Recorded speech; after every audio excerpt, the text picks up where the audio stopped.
What's the meaning of bargaining chip?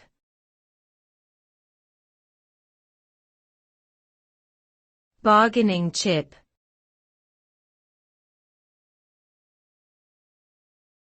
Bargaining chip.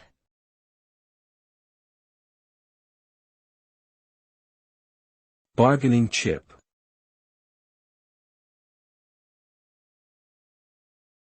Bargaining chip.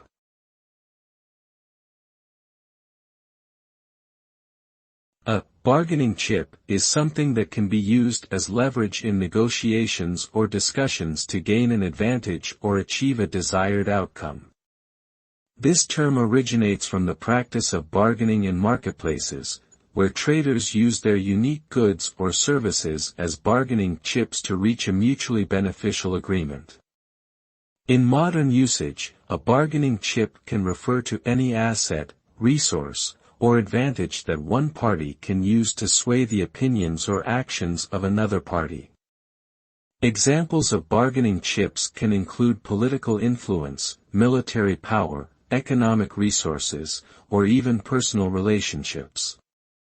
Effective use of bargaining chips can lead to successful negotiations and favorable outcomes.